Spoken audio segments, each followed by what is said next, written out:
Scott Golden here with the Impact review for the 27th of May 2021. Not a bad show, not a great show. Honestly, the Impact brand is failing over where it was a year ago, in my opinion.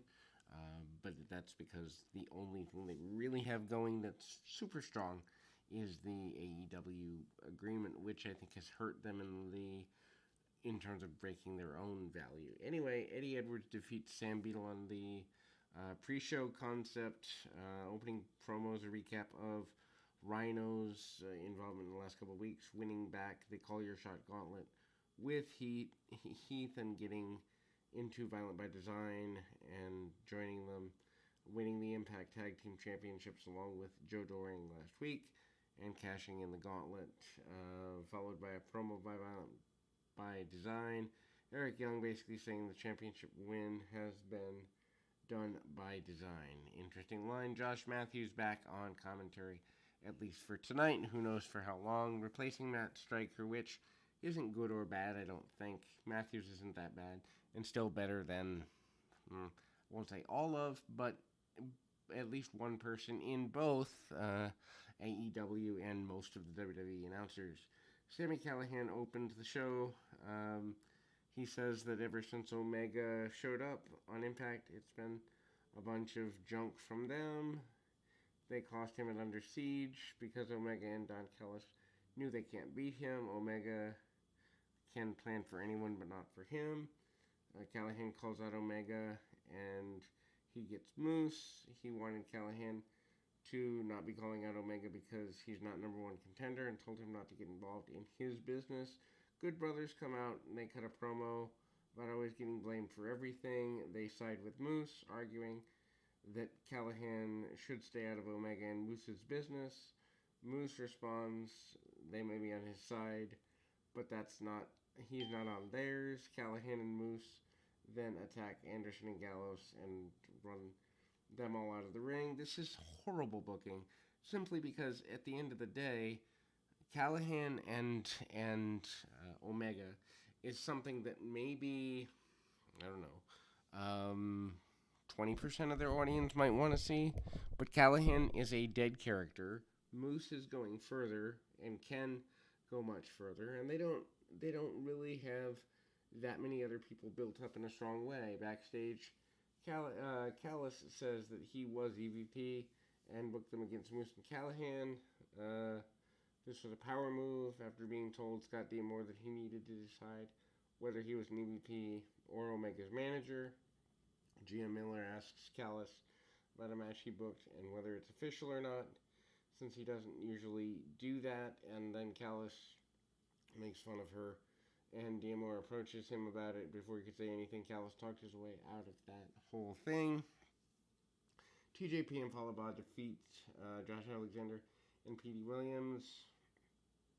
Match itself starts with Bahh using his size advantage, gets some offense on Alexander, and Williams cuts Williams out, but the advantage wasn't long-lived. Alexander then comes in, and he and Williams cut off Bahh from his corner, work him over for a couple of minutes, and try to keep him down on the mat. TJP gets tag against Williams, but that doesn't last long. Alexander comes back in and picks it up with TJP. Couple more tags between Williams and Alexander. Bahh recovers and then comes in to aid his partner, taking down Alexander with a Samoan drop and setting up TJP for the Mamba Splash and the win. TJP will most likely challenge Alexander for the X Division Championship sometime soon. Not exactly a match I'm thrilled to see, but I'm sure there's worse that could be happening. Miller has a sit-down interview with W. Morrissey. People in the industry, he says, are fake, and that they're only nice when the cameras are rolling. Once the cameras are off, everyone backstabs you. Miller brings up Morrissey was a bit bitter. Morrissey said it's more like being defensive. He brings up when he had a seizure in the ring and no one cared for him. Instead, all fans recorded him and uploaded the video to the internet to make fun of him. Morrissey said that he's now doing great. Everyone wants to be his friend again. And Miller said that in her experience with Impact, the locker room does have friends, bringing up Willie Mack and Rich Swann. Morrissey blamed this on helping Mack only for the spotlight and not for the friendship. It certainly is weird for a wrestler to say that the business is dirty, but I actually like the character if they go further with it. Rich Swann jumps Morrissey getting payback. Morrissey did for what he did last week. Vignette for the Knockouts roster. Some of them talking about the division. Miller interviews the babyface team tonight of the 10 women's knockout match. Taylor Wilde is nowhere to be found. Tenille figured that she'd get a fifth member. Rachel Ellering wanted to bring her partner Jordana Grace, who I guess is a substitute and is offended at not being on the first choice. Grace accepts this. Dashwood flirted with the idea of Dashwood and Ellering tag team. Then there's a complete cluster mess of a women's match with Rachel Ellering, Jordana Grace, Havoc, Rosemary, and Tenille Dashwood with Caleb with a K, defeating Deonna Purrazzo, Fire and Flava, and Kimberly and Susan. I like most of the talent in the match. I do not like these cluster matches. Match starts out with babyfaces having control. Match goes on. Grace and Ellering have some miscommunications. Dashwood tags herself in and does a double team with Ellering. Grace tags in. The referee has decided that Ellering had been in the ring for too long, kicks her out. Grace wanted an Ellering assist. Steals, reverses Grace, cuts her off. Heel team works over Grace for a while, keeping her off her feet. Most of the work is done by Steels and Hogan. And then Ellering and Grace do some double team maneuvers on Purrazzo. Hogan and Steels come in and break it out, and then everything breaks down.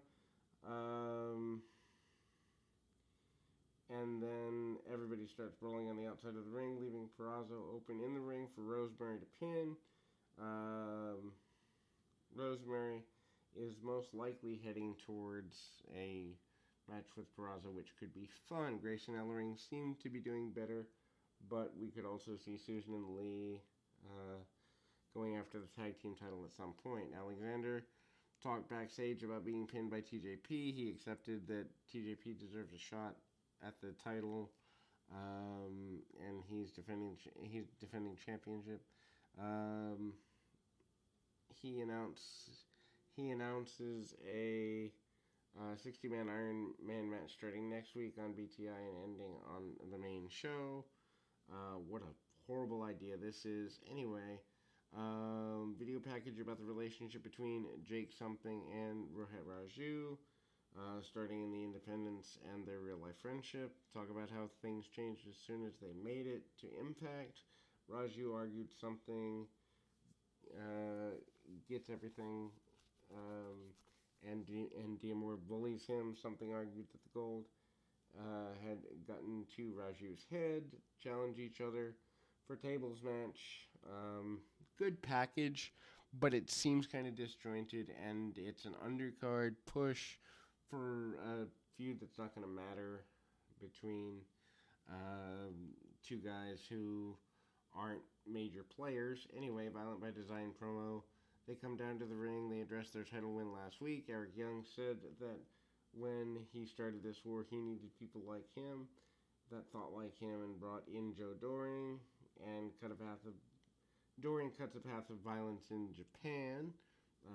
He says Rhino had become a shadow of his former self, and now he's the War Machine once again.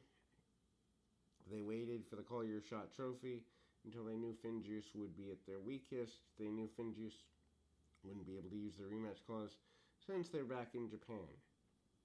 I love the idea of having a cunning heel. That makes sense. Young ends saying Impact belongs to them. Mexico and Japan are next. Lights go out, and Kojima comes out. He says he got Enduring's face and says only against all odds. That could be good.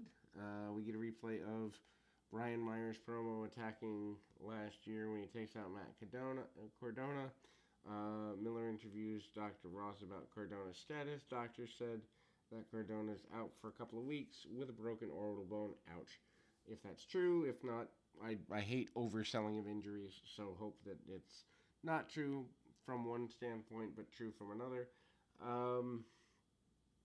Anyway, Myers interrupts, asking what he needed to break in order for Cardona to never come back, and Myers is interrupted by Sam Beal, but he told Beal that he would teach him how to be a professional. Backstage, Dorian accepts Kojima's challenge. Decay happened to walk by only to get antagonized by Diener. Crazy Steve tells him off, and now that's kind of there. And I mean, really, this show is already dragging, and we've got at least a couple more segments. Decay, Crazy Steve, and Black Taurus defeat Johnny Swinger and Hernandez with Alicia Edwards. Match is set up from last week. Match is Decay working over Swinger. Hernandez blind tags himself in. He turns the match around because of its size. Crazy Steve gets cut off, and there's a setup for Swinger. Swinger and Hernandez had control for several minutes. And then Torres takes out Hernandez with a dive, giving Steve an opening hit on an impact. Swinger gets a pin, and there's nothing much to the match. Pretty much a squash. It's a win for Decay. Brown and Matthews announced some matches for next week. Alexander TJP in an Iron Man match that isn't even fully on the show. Something versus Raju in a tables match. Kojima versus Diener, and Fire and Flavor versus Ellery and Grace in a knockout titles rematch. Hidden Camera catches Callis telling Anderson and Gallows their job tonight is to create dissension between Moose and Callahan. Anyway, so match starts with Callahan and Moose. They're basically already ready to go with each other, stealing tags from each other and the like, and they both want to get their hands on Anderson. They do hardway tags.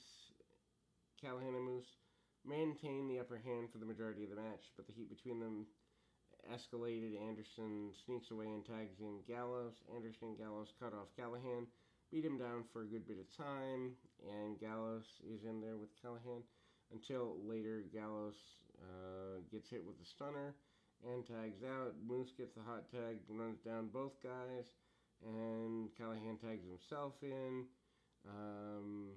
And then Callahan is left in the ring for the brothers to hit the Magic Killer on for the win. Moose didn't even try to break up the pin. Post-match, Moose hit Callahan with the lights out and left him laying as the show goes off the air. I don't know. I get it. I get what they were going for, but at the same time, you need to have hotter angles closing your show than that to get people to watch week by week. Until next time, keep your feet on the ground, your mind in the moment.